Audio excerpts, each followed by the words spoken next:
My name is Nikolai. I graduated from a pedagogical university, and these days I work as a tutor of Russian, English and Chinese. For those of you who watched my first video, they might have gathered that I live in the Russian Far East. Anyways, I happen to know that most foreigners suppose that all the Russia after the Urals is Siberia, but for us Russians there is a huge difference between the Siberia and the Russian Far East, and today I'd like to talk with you about the Far East. So let's get this party started. Russia is endowed with a vast territory, so there is a very rich and diverse nature around here. I live in the Russian Far East, like I said, so I was lucky to visit many bays. Although this is just a tiny fraction of the incredible diversity of the country, trust me, the impressions are indelible. The nature varies from the North Sea, where the polar bears live, to the Japanese Sea, in the south part of which sharks can be met. For us, to visit and swim in Olga Bay is already considered to visit the north of Primorye. Of course, there are many people in Russia who swim in the ice holes. I'm going to tell more on the subject in another video. And now about Olga Bay. In winter, the water near the shore freezes solid. But in summer, people can swim here just as any place else.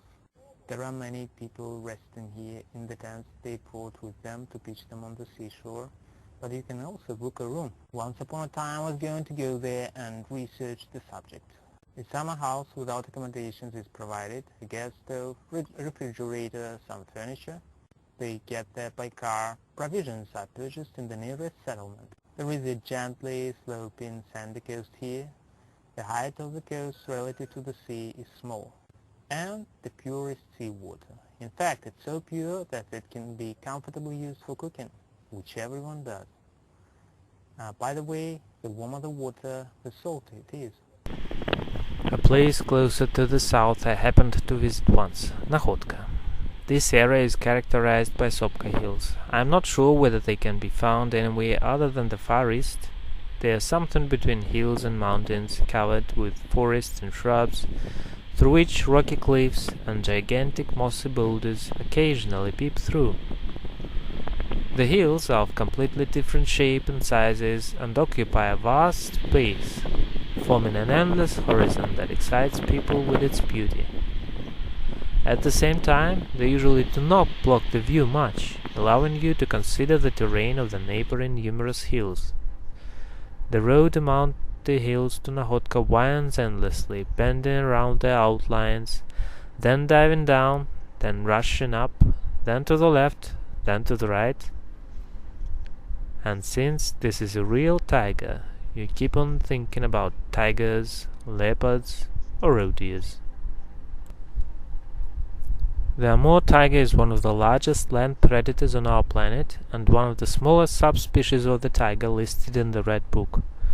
The only one of his brethren who has mastered life in the snow. By the 40s of the 20th century there were less than 50 individuals on the planet. There is no help for it.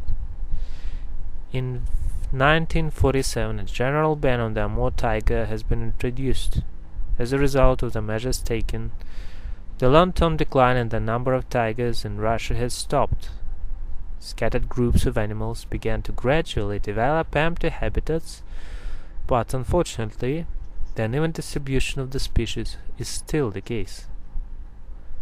From the mid-1960s until the mid-1980s, the number of the tiger population grew steadily throughout the territory south of the river Amur. The taiga has populated almost all suitable habitats within the range, and the integrity of the population has been restored in Sakhalin.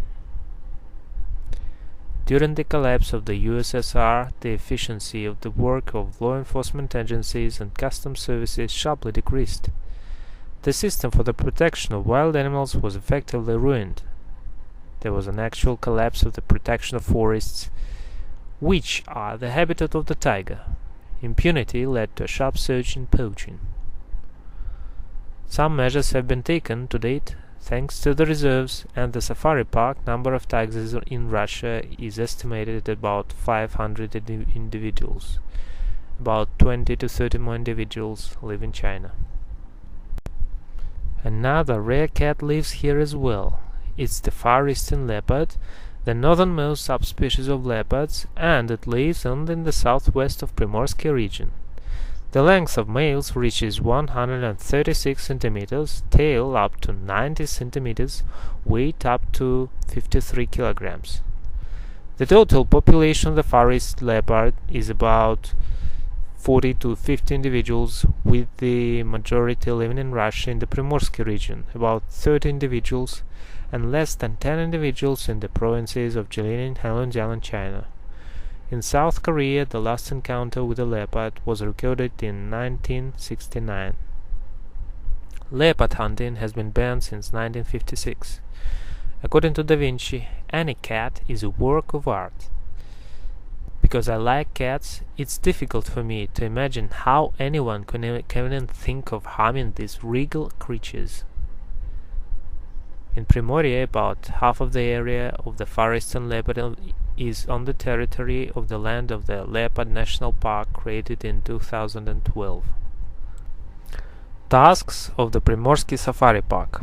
First, help to animals in trouble, for example, orphans, sick, injured, who cannot live in the wild nature. Second, a beautiful display of Primorsky territory animals to the visitors, without bars in front of them.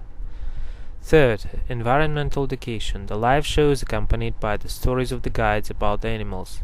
In addition, the safari park has its own website, its own YouTube channel, and accounts in social networks. Fourth, participation in programs for the reproduction and conservation of rare species of animals.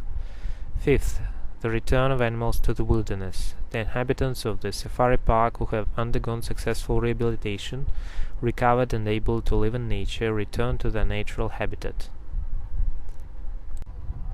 There are also other unique animals here, for example the musk deer. Musk deer is one of the smallest and most peculiar representatives of artiodactyls, deer of the northern hemisphere. This small deer, some researchers distinguish musk deer into an independent family, is no more than half a meter high at the withers and has a number of specific features. Scientists distinguish 5 subspecies of musk deer. Musk deer can be found in eastern Siberia, from the Himalayas and Tibet to Korea and Sakhalin, where it lives on steep mountain slopes overgrown with coniferous forests. It prefers to live at an altitude of about 600 to 900 meters, less often up to 1,600 meters, but in Tibet and Himalayas it can rise to 3,000 meters. In appearance and behavior, musk deers on the whole remind common deers. The full-grown animals are about 1 meter in length. They have a tail 4 to 5 centimeters long. Their height is about 70 centimeters. They weigh from 11 to 18 kilograms. Musk deers do not have the horns, but the males have long fangs in their upper jaws, protruding downward from their mouths. The tips of the fangs reach lower than their chins. Those fangs grow during the entire lifetime. Grown males have fangs 7 to 10 centimeters long. Can you imagine? The fang's role in the musk deer's life is as vital as is the role of the horns for the other species of deers. Musk deers excellently sprint both upwards and lengthwise. Modest size allows them to run at a high speed without losing maneuverability. They are able to turn 90 degrees while charging at full speed without losing velocity.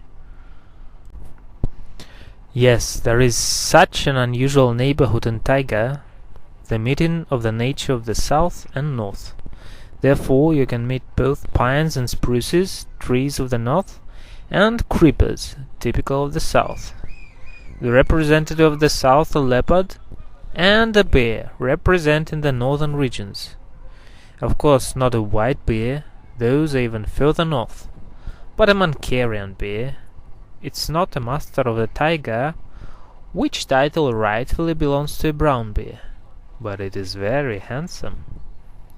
Mancarian bear is also known as a black Ussuri bear, also known as a Himalayan bear. It's half the size of a brown one and differs from it, having a more slender physique. The sea in these places is also clean. You can also take water for cooking, but the area itself is very different. At one of the places I visited there was a heap of boulders against which the surf beats loudly. It's quite deep under them, about 3 meters, and there is kelp in which gobies like to hide.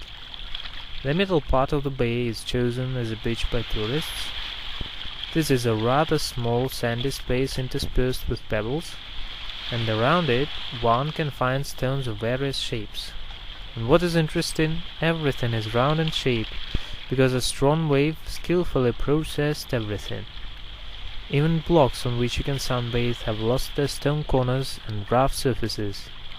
Why there are so many colors and shades of stones here, I'm not sure, but nowhere else I have seen such a variety in the color of the stones. There is a shallow flat seabed here, no kelp, sand and sometimes small pebbles. Often there is a rather high and strong wave. A completely different picture is on the right side of the bay, where cliffs rise sharply, cutting short suddenly straight into the sea. The coast there is bare, there are no boulders, fragments of rocks, and you can't go around the bay by land. But if you dive in that place with a mask, you can see such a green ride of nature. A lot of different seaweeds in which fish, crabs, hermit crabs busily scurry about in their mobile fortresses. You can meet perch, a variety of starfish, mussels. Much farther from the coast, a silvery palingus often jumps out of the water surface and splashes back, escaping from the chasers. Naturally, right after this episode has been shot, all the stars of it have been immediately released into their homes. Ты видишь, что красные усы у него? Погоди, Коль, убери пока ежа отдельно снимать, как он шевелится отдельно. Ну ты же видишь камера, Колюк. Че? Дай мне эту коробку. Дайте мне вот сюда, пожалуйста. А воды надо набрать. Я воды наберу. Ой, его бы не сломать, это бедное. Давай, иди набери. And here is my fishing experience of those years.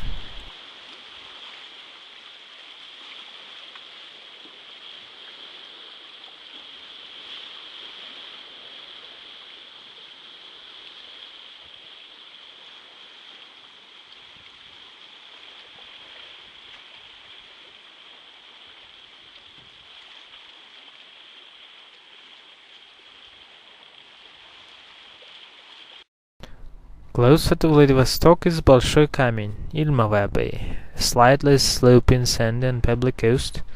In the evening you can see the lights of Vladivostok from here flickering in the distance behind the bay. The sea floor is flat, mostly clean, in some places covered with kelp. The surf is often quite strong here, and storms have become more frequent recently, leaving piles of kelp and starfish on the shore. A very beautiful underwater world, especially on the right side, where there is a small but deep bay. The seafloor here and the shore are shaped by boulders. The boulders at the seafloor are chosen by shellfish and sea urchins. It's interesting to watch them from the shore. You just need to squint from the sun dancing on the water surface and keep dodging the sea spray, which is not uncommon in windy weather. Of course, there is fish here, which invariably excites the ubiquitous amateur fisherman, but for some reason, to the disappointment of the lad, it does not hurry into their hands. Even seals come here on occasions. The bay is rather narrow, so that the opposite shore is always dimly visible far away. It can be interesting to look at the ships crawling loftily afar time to time. Not far from the coast is a dense forest scattered over the hills. The bay got its name after a special type of eam listed in the Red Book, which grows here along with many other interesting plants. For example, bees are very fond of some tall grass with numerous small purple inflorescences. The roar of the sea is wonderfully lulling. Neighborhood of the Vitis village, Hasansky district. Exceptionally beautiful nature. many bays nearby chosen by tourists, although the path to them is often difficult. Here the best transport is quad bikes. Most cars won't pass. People constantly beat the bottoms of their cars, but this does not lessen the art of tourists. Adherents of hiking trips from the village of Andreevka, situated some 8 kilometers away, which is somewhat more accessible in terms of roads, come here with huge human-sized backpacks. You can meet tired but enthusiastic cyclists. Roads, having a clay base, when dry, have an incredible shape with wicked amplitudes and turns into a swamp after rain. And the reminder of this is shales, which can be occasionally seen. Therefore it's best to proceed barefoot. Snakes add to the fun, sometimes arranging mating dances right on the road. Vidy's village is located directly within the boundaries of the village. It's notable for several reasons. Here, right in the water near the shore, there are still 2 skeletons of wooden schooners. In addition, just a few meters from the shore there is a concrete construction to which it's easy to wade. The construction is only a couple of meters wide and long, but from the side of the sea it's incredibly deep there. They say the depth is at least 10 meters. It's good to sit there while watching the schools of fish often swimming under the surface of the water. And after just 40 minutes on foot, there is a Astafyev Bay, the cleanest, most transparent sea of an azure blue hue, so that from the top of the hill along which the path leads to the bay, the shape of the seafloor is clearly visible far from the coast. Fine sand, probably the whitest in the Far East, makes it an ideal beach for large numbers of tourists. Slightly sloping seafloor and no kelp at all. There are almost no waves here, but sometimes rather a strong wind blows from land to sea, so now and then you can see airbirds walking along the sea surface away from the coast, and their owners gaping after them.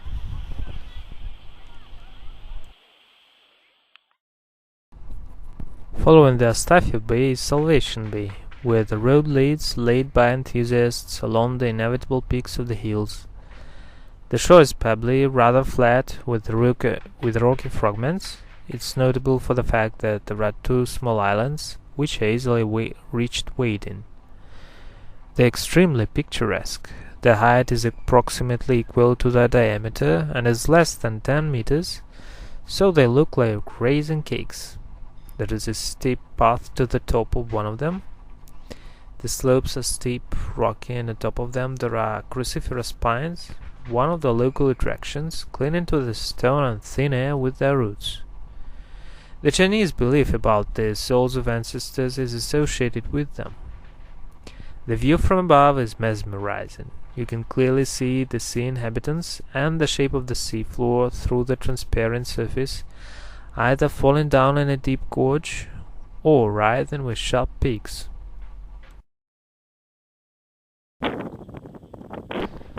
Next is the Telekovsky Bay, which is notorious for the recent case of shark's attack. Nothing of sorts has ever happened here before. Those predators used to have hunting areas in warmer waters, but due to ecology problems and greenhouse effect, global warming, they started to visit here. They're supposed to mix people up with seals as a result of bad vision. The first shark attack on a bather in the history of Primorie was recorded on August 17th in 2011 in the Telekovsky Bay in the south of the Hasansky district. A 25-year-old man received multiple severe injuries to the thigh and torso. Originally, the shark was aiming for the young woman, but the man rushed to defend her and lost both hands during the fight. Fortunately, thanks to the donations, it became possible to make prostheses for him. Judging by description, the white shark specimen was to be blamed. On August 18th, the attack of the predator was repeated, but further to the north, near Zheltuchin Island. A 16-year-old teenager received severe leg injuries. This time, the shark left its tooth in the wound, which made it possible to determine it as a mako shark. Off the coast of Primorska region there are 12 species of sharks, of which only a few are permanent inhabitants. The rest come here in summer following migrating schools of fish. Most of these species are harmless to humans, and only a few are extremely aggressive. Among them is a hammer-headed shark. According to scientists, the sharks leave the coastal waters of Primorje in mid-September, when the water temperature in Peter the Great Bay starts to drop.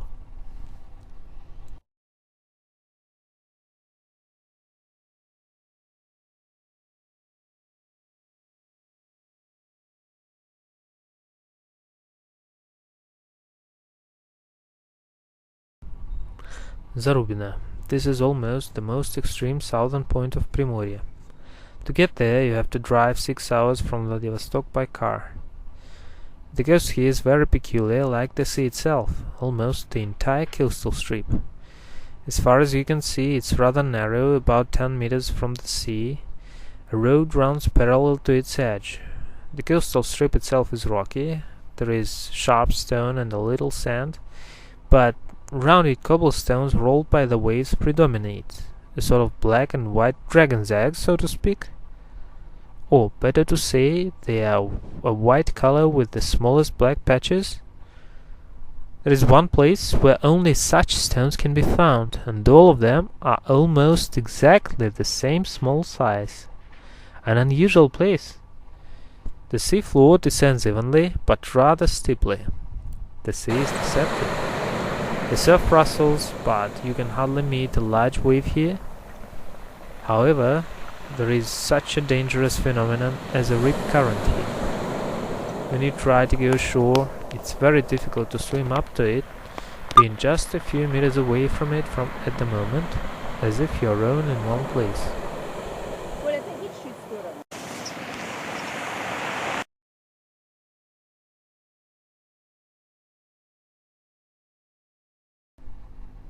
Zarubina is also notable for the fact that there are two peculiar beaches nearby. They are called grey sands and black sands. These are sands of volcanic origin. I know for a fact that in Japan, baths prepared with the use of volcanic rock are valued and considered healing.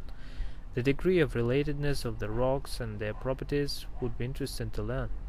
From Zarubina, these beaches can also be reached on foot, along a goat path, narrow and in some places steeply rising, running along the tops of hills, above the slopes, coming abruptly to an end straight over the sea.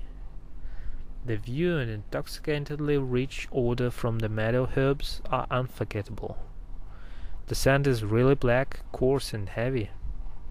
It's noteworthy that the seabed changes its shape in an absolutely unpredictable way, as does the color of the waves, from transparent heavy grey to emerald turquoise and yellowish colors. Very often the bushes of wild rose hips that bloom beautifully in summer can be encountered. Separately, about the nature of the south of Primorje. Here the rose hips berries are a great deal larger than those in the Amur region. Blue, red and other dragonflies of various sizes are constantly scurrying about.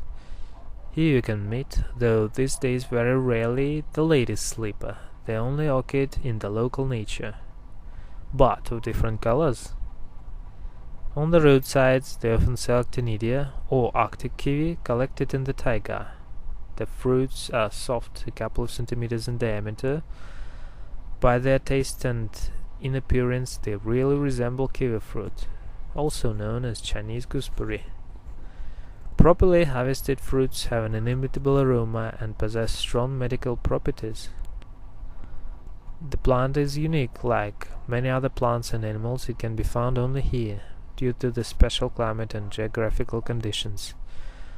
Among the plants that can be found in the wilderness here are Chinese magnolia vine, Amur cork tree, wild Usuaripeae, and Amur grape.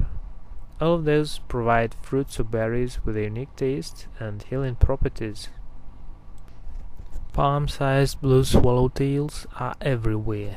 You can even see the alpine black swallowtail if you're lucky. I happen to know that scientists from different countries come here to study numerous butterflies, among which there are rare and unique ones. I myself saw visiting Japanese scientists with a Russian colleague armed with butterfly nets. In the summer heat, their heavy boots with high tops looked strange and comical, but such an impression is caused by ignorance. It turns out that it is an effective protection against numerous snakes, including vipers, venomous pit vipers, and a Amur red snake. The latter is not poisonous, unlike the first two, and looks very impressive. They say it can reach 2 to 3 meters. Although it's not venomous, when provoked it bites quite painfully. However, it never imposes its society and is extremely useful in the fight against numerous rodents. Having posed for a while in front of admired viewers, this amazing mini-tank resumed its journey into the woods.